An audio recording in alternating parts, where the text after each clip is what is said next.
Hi, welcome to the show. My name's Jesse Goldberg, and my guest today is David Crow. You've been here like twice before, right? I have. And you're an attorney with? The firm is Milam, Horsnell, Crow, Rose, Kelly. I think I've had that guy Horsnell on too. You have? And I've had Milam on. Have you had Mike too? Yeah. Wow, you got almost all of us, yeah. Now, who's the other one, Kelly? Paige Kelly. Paige Kelly used to be in-house business affairs at Arista Records, and then he practiced with another firm in town for a few years, and he came and joined us maybe a year and a half ago, 2 years ago. Oh, okay. So what you guys mainly do entertainment, right? Or only do entertainment? Pretty much that's all we do, yeah. So it's transactional entertainment work for artists, everything from touring to intellectual property work related to that, licensing. Does anybody do litigation for entertainment? There are several firms in town that do a lot of that, yeah. Really? Because everybody else is doing transactional type stuff. Yeah, there's several shops that's pretty much all they do, or it's a big part of what they do. So how did you get into this to begin with? I mean, what got you started in this? When you went to law school, you said, I want to be an entertainment attorney? I was a fiddle player. I moved to Nashville to be a fiddle player. And so I played with the Osborne Brothers, moved here the day after I graduated from high school to play with the Osborne Brothers, and went out and played with them. And about 10 years in, they were pushing 70, and they said, hey, we're going to start slowing down. And they were the reason why I started playing music was I heard the Osborne Brothers when I was a little kid. You were a fiddle player after high school? Mm-hmm. Before college? I was going to college. Oh. So I had some bumps along the road there with attendance, being out on the road. But it was I heard them play when I was a kid, and that's what made me want to play. So they were my musical heroes and inspiration. And then about 10 years later, they hired me. And so after you worked for your heroes and they don't let you down and they're everything you thought they were going to be, then everything else is just a job. And so I was thinking, well, I got to do something else. And I had a music business degree from Belmont, and I knew that it was going to be a pay cut to go work in the mailroom with a music business degree. And I thought, well, I've got a publishing company. I thought, well, I'll go to law school and I'll work on my publishing company. And then once I got in law school, I thought, well, everybody's trying out this whole lawyer thing, so I'll go, and I did a clerkship with the state attorney general's office and loved it. It was like the best job ever.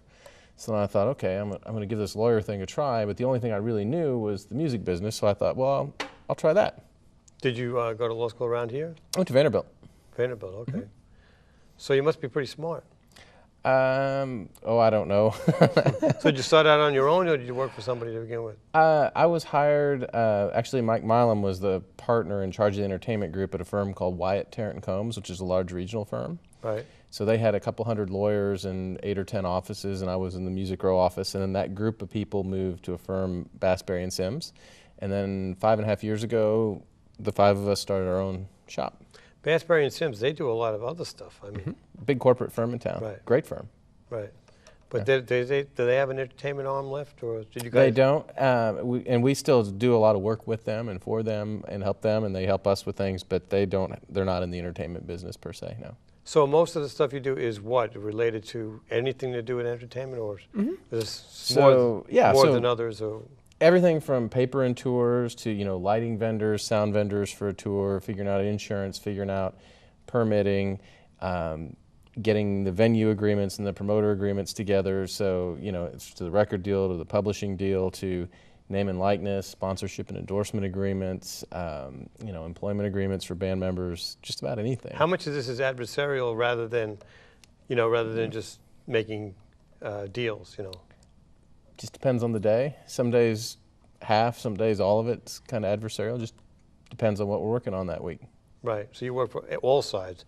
Entertainers, you work for record companies, you work for anything. Publishers, sometimes the publishers, sometimes the independent labels. For the most part, though, it's artist-driven practice. So. Okay. And so let's get down to the topic we were going to talk about. We're going to talk about the new model for getting paid.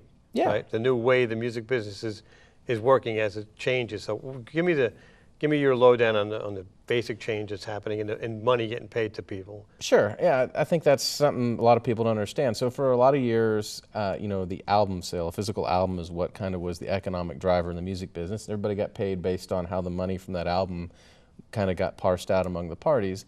And what we've seen. Just go over how they used to get paid. Okay. Money-wise, like how much percentage? Yeah. So in the kind of glory days, the 80s and 90s, let's say a CD sold for 18 or 19 bucks. That meant that the label probably was paid on a wholesale. They were probably paid between 10 and 11 bucks, maybe 12 bucks, so call it 10 to 12 bucks. Out of that, they paid the publishers, so that was probably roughly $1, and they paid manufacturing, which is probably another $1. So, and then they paid the artist royalty, which is probably another $1.50. So on a CD that went out the door after the label paid all the bills, and there's a lot of bills to be paid, but there was probably between $6 and $7 left over in the kitty, depending on wholesale prices and where the record was sold. So in the good old days, you know, when a thing was sold, there should have been, if it was priced at the top line, there should have been $6 or $7 left over for the label. Yeah, but $19, I don't remember CDs ever selling for $19. There was a time when $18 was $15, $18 was definitely the going rate. Really? Mm-hmm. I guess I forgot. I remember paying that for a lot of CDs for a while. So, and you know, now a CD is $10 if you're lucky, and you know, Walmart it's $9.98 or something. Yeah, I mean it's under $10. Right. So it really compresses the margins because on those sales you're looking at $4 or $5 wholesale, but you still have the same artist royalty, you still have the same manufacturing, and so all of a sudden what used to be a $7 net is $1 or $2 for a label on a really good day. Well, they used to make, the thing that got me is when they changed over from records to CDs is records cost twice as much to produce, manufacture, but they charge twice as much for the CDs. Yeah, I can't say how that pricing model evolved for sure. I was a little young and was just coming out of high school at that time. But yeah, I mean, and that's been one of the problems the industry's had, is that there's been a lot of skepticism about, you know, well, was the price really in relation to the cost? And they were making a lot of money. I don't know what years though. The boom years were. That was a really boom time. I would say, you know, certainly from the mid '80s through late '90s. I don't know if you remember this, but in the late '70s or sometime, there was always all these articles about what's wrong with the music business, you know, and all of a sudden, you know, it started booming when CDs came in. Yeah. So now, what's the new model about the new ways people are getting paid for downloads and they're still getting paid for albums? I imagine that's similar. That's true. So there are still albums being sold, but instead of being sold for $18, they're sold for probably $10 on a good day. And so, you know, a $10 album probably has a $6, upper $5 wholesale, and then they still have to pay mechanicals, so that's $1, and they still got to pay the artist royalty, which is probably another $1, and they've still got manufacturing, so there's at least $3 there that are probably gone from the record. So the artist royalties and the mechanicals are different? I thought they were the same. So the artist gets paid a royalty for being the featured artist rendering the performance, and then the songwriters for each song. Oh, songwriters, mechanical just for songwriters. Mm-hmm. Okay. And so on the mechanical royalty rate, the statutory rate right now is 9.1 cents per song. So if you figure that there's 10 or 11 songs on a record, you can rough in $1 and be real close on that. Oh, I get you. Okay, now I get you. And so an artist royalty tends to be in the $1.50 range. So if you're a label now and you're selling a CD that's used to sell for 18 and now it sells for 10, you're getting maybe 6 on a good day, maybe 5.5 as a wholesale price, and then you've still got $3 worth of cost. So where you used to net $7, you know, maybe it's $1.50 or $2. It's a very compressed model, and you know, there's lots of arguments on both sides of, you know, how labels are making their living right now, but I think everybody can agree it's not any cheaper to make a record, and it's not any cheaper to go to radio, and it's certainly not any cheaper to develop artists' careers. So they're still spending like they had to break artists 15 years ago. Videos, all that stuff. Yeah, videos are still, you know, $75,000 or $100,000, and so, you know, you still see labels spending $1 million to break an artist. The revenue, the sales aren't there to support, and the margins aren't there to support how they get their investment back. So they need new revenue streams. So they're, you know, and that's where this comes in. Yeah, and so I mean, we can certainly talk about places they're going to look for that. So there's this notion of this 360 deal where labels are coming in and saying to a new artist, you know, we're going to spend $1 million launching your career, building your brand, and in exchange for that, we want a piece of your entire career, because if we spend $1 million making a record, the only place we can make our money back is on the record. But you're going to go out and sell out stadiums and arenas, and you're going to make a bunch of money based on this record. So we want a piece of your merchandise. Piece of your entire career? Mm-hmm. So that's a 360 deal. That's a 360. So does that last forever, or just? It depends on the deal and how it's negotiated. I mean, typically it lasts during the time that the record deal's going on, so it's not forever. And those tend to be in the 10%-ish range, or at least that's where the... So they get 10% of the songs, 10% of the touring, 10% of the merchandise, 10% of everything? It's all negotiable. So, you know, the big question is it 10% of gross? Is it 10% of net? On songs, is it 10% of all songs, or is it just 10% of songs on the record, or 10% of the songs where there's a single? Merchandise kind of the same way, is it 10% of? That's all negotiable points. That's a lot more negotiable points than they used to be then. Right. So there's a lot of conversation, a lot of back and forth depending on the artist and their career. But the New artists have less negotiating power. new artists have no negotiating power, not less. Right. And it's tough, right? Because we represent artists, and we're in a position where we're like, wow, if we give up these pieces, we have to pay the manager 15 or 20%. We got to pay the business manager 5%. We got to pay the lawyer. Now we got to pay the label 10%. We got to pay our agent 10%. I mean, so these new artists, there's just not enough to go around.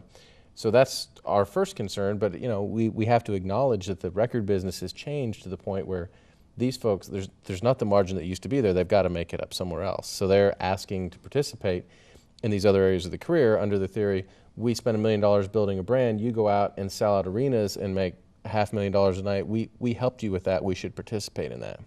Well, it does kind of make sense. And so the argument is, okay, what is a fair level of participation? And that tends to be the disagreement right now between artists and labels is, what's fair? And at some point, if you've made millions and millions of dollars back on the 360 side, shouldn't it just go away or should it go down? And put a cap on it somewhere? But that's not typically what's done right now. But I think long term, as we see how these evolve, that'll be one thing we'll be asking is say, let's make sure there's some reasonable relationship to your investment on the return. So if you put in $50,000, you shouldn't get $50 million back. But to break an artist, they're probably spending $1 million. And so, there's a pretty substantial risk there. When a label spends money on an artist, it sounds like I'm a label guy, which is funny. You think anybody can spend $1 million and break an artist? It doesn't have to be. Could I ask Kristen over there for $1 million and I could break an artist if I knew how to spend it right? Me personally, I don't. I think that, and it's funny because sounds like I'm work for a label, but I think there's a lot of people with a lot of skill that they've developed over a long time. They know a lot about the markets. They know a lot about retail. They have a lot of relationships. So they bring pay off the right people. A good label. I didn't say that. Okay. A good label just really brings this team of talent to the table that I just don't know that you get to the same place even if you could write the checks. I honestly think the deep relationships with radio, knowing where to find the songs, knowing how to make sure it's a commercial sounding record, being involved in the A&R process and the production process and bringing it together and figuring out how to ship it and get it serviced to the accounts to where it can be found. There is actually a lot of skill there, and you can certainly subcontract out pieces of that, but I'm hard-pressed to tell you many examples of people who thought, I made a bunch of money as an oil man, so I'm going to just outsmart the record business and I'll just not sign anywhere. I mean, those people aren't on the radio. Right. So. Okay, so now the new deal about the downloads and all that kind of stuff. Yeah, so we talked a little bit about kind of what a physical record looks like. So on the download side, if you go to iTunes and you buy a CD for 99 cents, right, or you buy a track for 99 cents. Who gets what? Yeah, so who gets what? So on that 99 sale, iTunes takes 33 cents off the top. Okay. So iTunes gets 33 cents. 66 cents is what starts at the label, right? So you're the label, you start with 66 cents. Then we got to take 9.1 cents out to pay the songwriter. Okay. So you're down to 57 cents roughly. Okay. Then you have to pay the artist royalty, and let's just assume a normal artist royalty is about 15%. And so 15% of 57 cents gets you, so the artist is going to get, say, 8.5 cents. Okay. So that means like 49 cents? Yes, there's like 48 or 49 cents left to the label. And then out of that 8.5 cents the artist has, he's got to turn around and pay his producer out of that. And his producer is probably going to get 2 cents out of that. So that's part of the artist thing? It's part of the artist contract, okay. Yeah. So, what you're looking at is basically the label, when it's all said and done on a 99-cent sale, might have between 45 and 48 cents. And the artist is going to have between 8 and 10. If you have a really good deal, maybe 12 cents. But that tends to be the breakdown. So if you think about like a normal album in the old days would have had 10 songs on it, right? So what is the gross? Yeah, but there's no cost on the iTunes part. There's no physical cost of making anything, no CDs or that's true. records. And there's no returns, and so there's right, no cost, no returns, and none of this fancy math that they used to do all the time. Yeah, so there's definitely some advantages. But if you look at a 10-song CD, their margin, their best case margin is probably $4.50 to $5, based on on 10 tracks being downloaded. Whereas in the old days, their margin on a CD might have been $7. So it's definitely significantly less. I mean, there are good things that come out of this technology too. For example, If you have a single that's out before the album comes out and the single's available on iTunes, we have some clients who occasionally can sell a few million downloads of a single, right? So there's hundreds of thousands of dollars worth of revenue before the street date. Could anybody get their songs on iTunes? I think you can go through, there's lots of third-party services where you can, CD Baby and those types of places where you can get your music out there. I'm not sure about iTunes, what the process is to get there, but there's certainly So what about the CD Baby thing? I'm unfamiliar with all this stuff. So how do you get something on CD Baby? I think you literally can go to their website, set up a PayPal account, and you're in business. And what do you get for that? And what would I think it's just they make it available, they process the transaction for you. But if just people buy from CD Baby? So say if I put a song on CD Baby and I sell 100,000 of them, what do I get? And I haven't looked at the terms of CD Baby in a while, but I mean, whatever their agreement is, basically, I would suspect they take a percentage. So if you set it up where it was a 99-cent track, they're probably going to take the transaction costs off the top. They're probably going to take what they would refer to as a digital distribution fee, which is probably in the 15 or 20% range. And then the rest is yours, but you may have to pay an outside songwriter. So if you recorded my song and you sold the track for 99 cents, you would still have to pay me a mechanical royalty. So the margins could be a lot better, but the traffic tends to be a lot lower. So iTunes is kind of a closed society, just for majors and things like that? Or? Again, I haven't really dug much on that to see how you get in the door there. I think the thing about iTunes, one of the frustrating things about iTunes if you're an independent artist is they don't share data with you. So you don't know who's buying your CD. So one of the important benefits of this, and one of the problems that's plagued the record company, is for years and years they had a store like Camelot in the mall. People came in, they bought a record, they took it with them. We never knew who was buying our records. We never had any way to talk to our consumers. We knew people were buying millions of records, but we didn't know who they were or where they were. With a download, you have the ability to hopefully capture data about that person. Who was it who bought it? So when I go on tour, where do you live? How much money do you make? So that when I go on tour and I come to your area, can I send you an email and tell you, hey, I'm going to be at the Ryman Auditorium next week? And that's available on iTunes, right to the person, or it's not available? iTunes does not share. Does not share. Does not share consumer data. And who did before? Camelot, you said did? No. So they never had the ability with a physical record. You never had the ability to track it. But there are other services that will share that data with you, or where you. Is there a competitor to iTunes? Is that the only game in town? There's certainly nobody who has the traffic and the scale. There's all kinds of. Is iTunes, say if iTunes got, I don't know, Beatles, right? They have the Beatles songs? I think they finally did allow their stuff to go. So nobody else would have the Beatles songs. It's an exclusive license? I don't think it is exclusive. I just think it's the storefront people go to. Oh, okay. Right, so it's just like, Walmart doesn't require that you can't sell your record anywhere else. It just happens to be they've got, the most foot traffic of any storefront. So it becomes tricky, right? Because in this digital space, if I'm an independent artist, I ought to be able to have my website and I ought to be able to have a widget on it where people can download from my website and I can gather data with their consent, with a privacy policy about who they are, so that when I tour, I can tell them, hey, I'm coming to your town. That's, for an independent artist, that's how you kind of connect these digital dots and start building your career. Also, you can go off and sell your own CDs to them or something like that. Well, and then you can tell them about your next release, right? So now you've built a relationship with them. The next time you have an album that comes out, you can say, hey, I've got a new record coming out. You bought the last one. I thought you may want to hear a sample of the new one.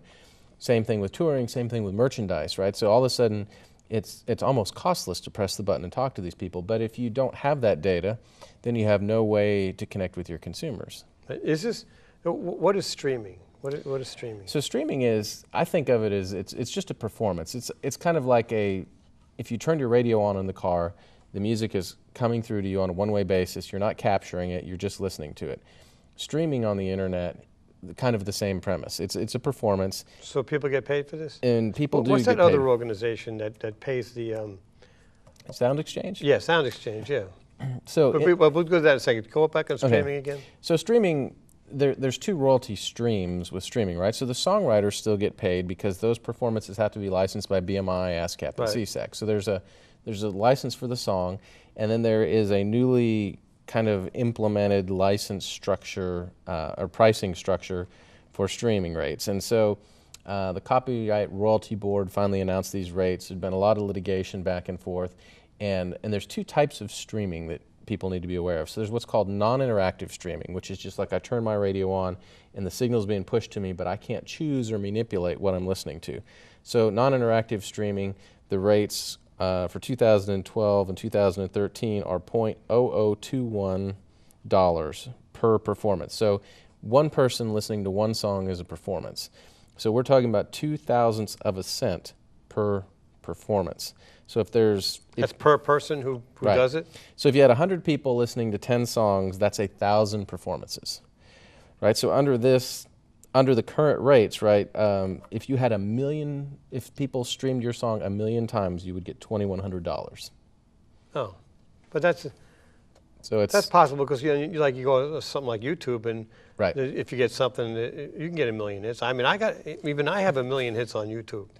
So right, but 1 million people listening to the same song, different than a hit on a website, actually clicking on a particular right. performance. So there's some revenue there. The other side of that is what's called interactive streaming, where people can control or select what they want to hear, so a Spotify or something like that. And the rates they're not set by statute, so they're negotiated. So the Spotify rates, I think the last rates I saw, it was 0.0056. So it's basically 5,000ths of a, right. so it's a half a cent per stream instead of 0.2 of a cent.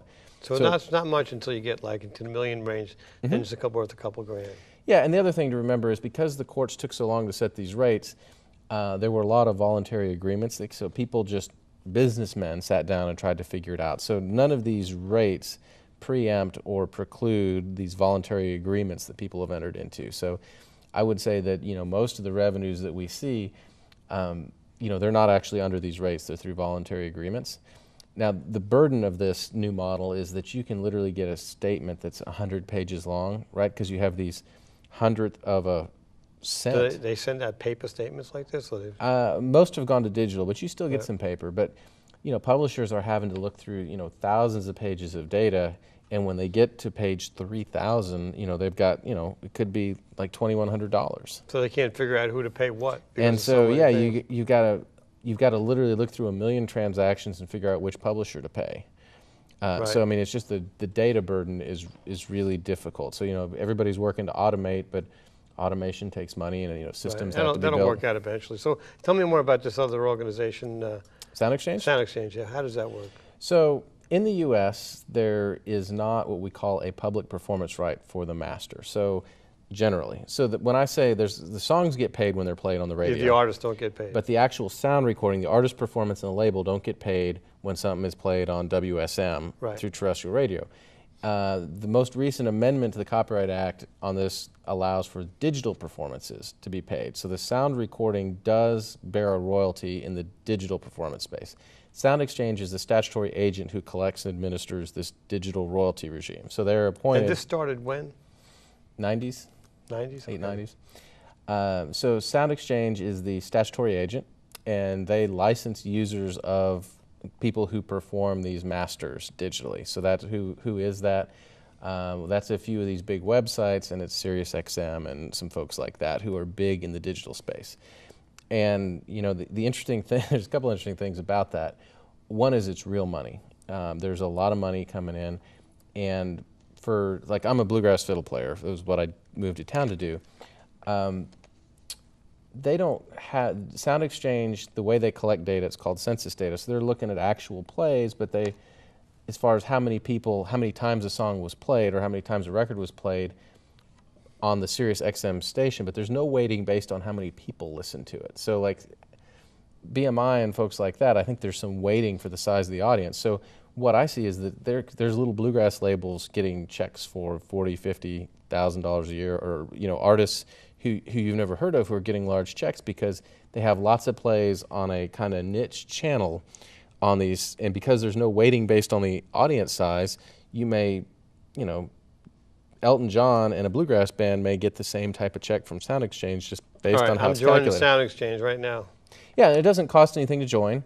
In Sound Exchange, the thing we're starting to see is that some of the labels and some of the users are trying to do direct licenses.